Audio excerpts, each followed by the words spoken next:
మళ్ళీ ఈ రోజు మనం వచ్చిన తర్వాత నెక్స్ట్ లెవెల్ ఆఫ్ ఎంపవర్మెంట్, ఈరోజు డాక్రా సంఘాలని నెక్స్ట్ లెవెల్ కి తీసుకుపోవడానికి ఏమేం చేయగలుగుతామో మనం ఆలోచిస్తున్నాం. ఈ రోజు మీరు చూస్తే మొత్తం స్ట్రీమ్ లైన్ చేసాం అడ్మినిస్ట్రేషన్ ని. అన్ని పట్టణ ప్రాంతాల్లో 7,338 స్వయం సహాయ సంఘాలని, 18 జిల్లా అర్బన్ సమాఖ్యలను ఏర్పాటు చేశాం. ఇంకొక పక్కన దేశ మీరు చూస్తే ఈ 9 నెలల్లో 4,91,221 మంది స్వయం సహాయ సంఘాలకి 4,217 కోట్లు శ్రీనది రుణాలు మంజూరు చేశాం.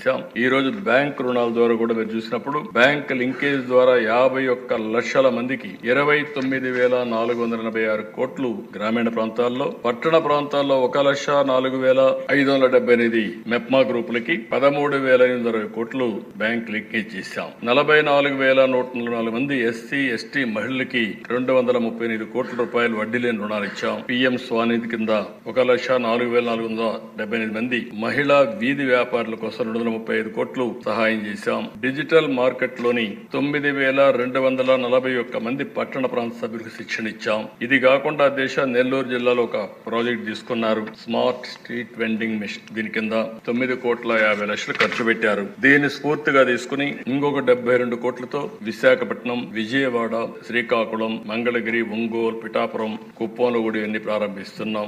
ఇది కాకుండా మీరు ఆలోచిస్తే దేశ రాష్ట్రంలోని 10 పట్టణాల్లోని PMAY కాలనీల్లో టిడ్కో లైవ్లీహుడ్ సెంటర్లు కూడా ఏర్పాటు చేస్తున్నాం. ఇది కాకుండా ఇంకొకసారి చూసినటువంటి దేశ ఈ రోజు రాష్ట్రంలో 1 లక్ష కంటే ఎక్కువ ఆదాయం ఉండే లఖ్పతి దీది కార్యక్రమంలో మన రాష్ట్రం అగ్రస్థానంలో ఉంది. గ్రామీణ ప్రాంతాల్లో 10 లక్షల మంది మహిళలు లక్షాధికారులుగా ఉన్నారంటే లఖ్పతి దీది కింద వచ్చారు. పట్టణ ప్రాంతాల్లో 20 లక్షల మంది ఉన్నారు. దగ్గర 1,16,00,000 మంది సభ్యుల్లో 30 లక్షల మంది లఖ్పతి దీది కింద ఉన్నారంటే అది గర్వపడుతున్నానని చెప్పి కూడా నేను మీకు తెలియజేస్తున్నాను.